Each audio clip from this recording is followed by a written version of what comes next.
Hey guys, this is Warhawk Beyond 2040 and welcome to the first edition of a brand new review series where I am going to be talking about Season 3 of Black Lightning, and this was something that's been on my mind for a really long time, but at the same time this was something I thought I was never going to get round to, and that's nothing to do with not loving the show because I'm a huge fan of the show.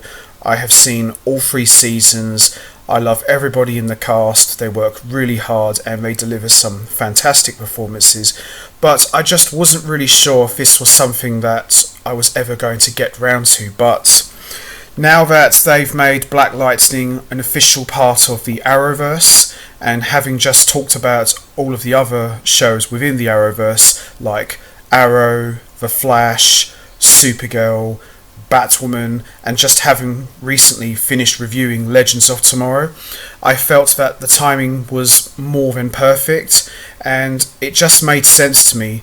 And one more thing that I want to quickly mention before we get started: this will be the final series that I'll be reviewing from the Arrowverse for 2020. The next time I'll be back will be in the new year, in 2021, when all of the shows return, as well as some new titles that have been added to the mix, so I'll be reviewing all of those. So I figured that what better way to go out with a bang for 2020 by talking about Season 3 of Black Lightning, which in many ways is very, very important, not just as a season itself, but the big role that it plays in the Crisis on Infinite Earths crossover events. So it's only fitting that I talk about Season 3. And this season was pretty good. You know, I mean, I love all 3 seasons, but this one was really, really good, and I would probably put this up there with Season 1. Season 2 was good, but maybe a little bit weak, but this one was very, very good, and there was an episode in particular which carries on into the Crisis crossover event, but that will be for another edition for another time. So, with that all said, let's not waste any more time. Let's talk about Episode 1, The Book of Occupation, Chapter 1, The Birth of Blackbird. So this episode opens with a young Asian lady in some sort of facility where she's asked her name, her date of birth, and what her enhancements are. She's then detained and denies having ever used green light, and talks about how she was harassed for being Asian, and the kids at her school used to put green light in her food, which resulted in her being put in a pod. We then see another young person, a guy named Devontae Jones, who is also interviewed in this facility and claims to have no enhancements whatsoever. Then we finally see Jefferson Pierce. Now this is the first time we have seen Jefferson Pierce. The last time we saw him was at the end of Season 2, when Agent Odell came in and drafted him and his family for the upcoming war with the Markovia. So Jefferson Pierce is looking very, very rough, which is mainly due to the beard and hair. And Jefferson Pierce usually looks like a very clean-cut guy, short hair, trimmed down beard, so he does look like a bit of a mess, but you expect that because he's been held in this facility, which in many ways looks like a prison. We then see a bit of a montage that shows Jefferson being asked the same questions over and over, and whatever it is that's going on, he's been held there for exactly 1 month, 31 days, before he is emancipated. A news report reveals that Freeland has been held by the federal government, and that children suspected of having metahuman powers are being separated from their families until they are cleared. People blame Black Lightning or think that he's dead, but we see a new hero named Blackbird who has appeared to have taken his role. Anissa and some others are touring the facility where the kids are being held in cages, when a metahuman whose powers is obscured appears and makes quick work of the guards. His name is Ned Cregan, and he calls himself Psychotronic, and then some soldiers show up. A fight with the military commander, Carson Williams, ends up ultimately killing Ned and then reports to Agent Odell, who orders Freeland on lockdown with a curfew. At school, we see Jennifer still struggling with her powers, and at the police station, the military commander tries to order Henderson to have a news conference and threatens to ruin his life if he refuses. He strikes back and is then forced into complying when the commander holds a gun to his head. At the facility, Jefferson and Lynn are reunited, but Agent Odell interrupts them and says because of the Markovian attack at the detention facility, they can't leave after all, but Jefferson can take off his power dampening collar. Back in Freeland, the news conference happens. Jennifer and Anissa are driving and call Gamby to talk about what Anissa saw. Gamby is looking for weaknesses in the ASA perimeter around Freeland to try and help get people out. Gamby's always been one of my favourite characters. I remember saying to one of my good friends, Gamby is like Jim Gordon and Alfred from the Batman comics fused into one. It's like he's got the warmth and loyalty of Alfred, but he's got the badass, no-nonsense, hard-edged approach of Jim Gordon. So in a way, they're like a fusion of the two. And I think in many ways, he's the closest thing to an Alfred that we have on the show. And he's one of my favourite characters.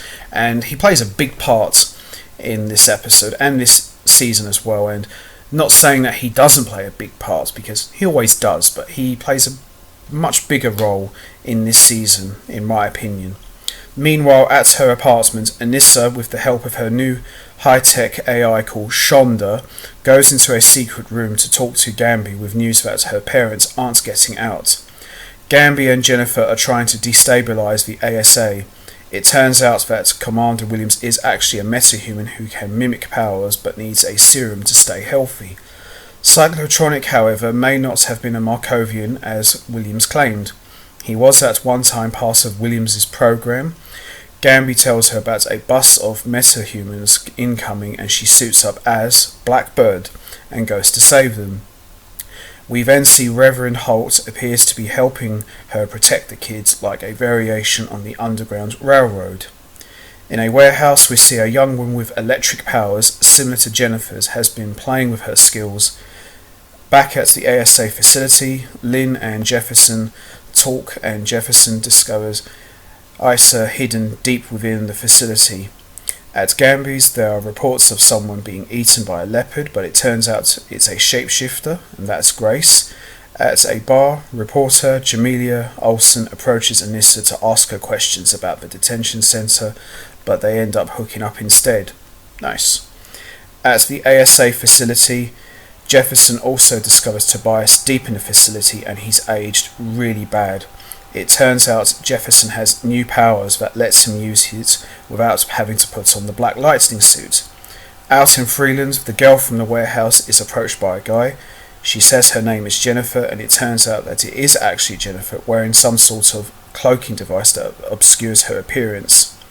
Jennifer explains to Anissa she has found ways to use her powers or else it hurts. Deep in the facility, Isa talks with Tobias. Odell is using him to question Tobias as Isa's power is getting people to tell the truth.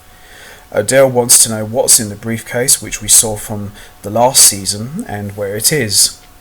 Tobias reveals that Proctor wasn't a rogue agent, he was actually working for Odell, who takes orders from the president.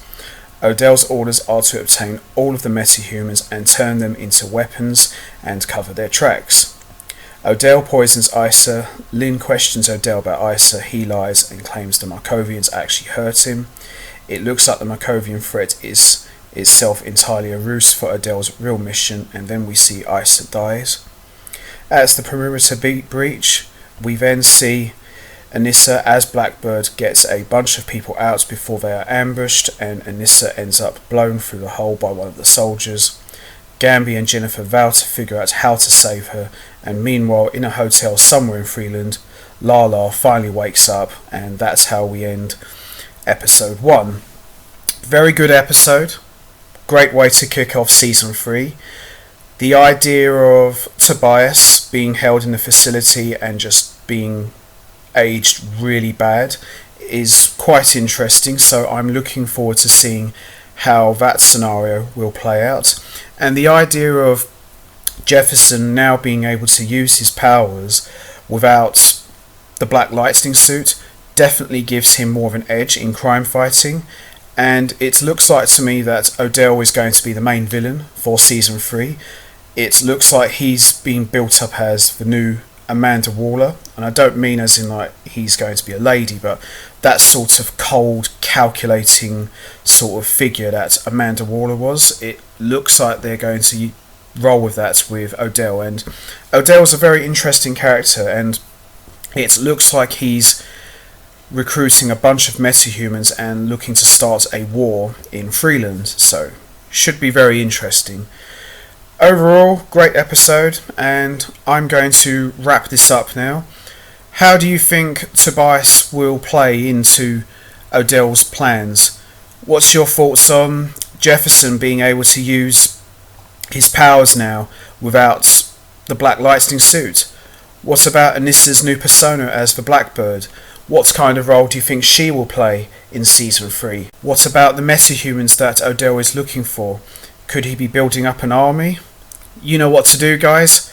Hit the like button, hit the subscribe button, leave your thoughts and comments down below, and I will be back next time for another edition of the Black Lightning Season 3 review series, where I'll be talking about Episode 2, and I'm very much looking forward to talking about that one. So until next time, take care everybody, and stay safe.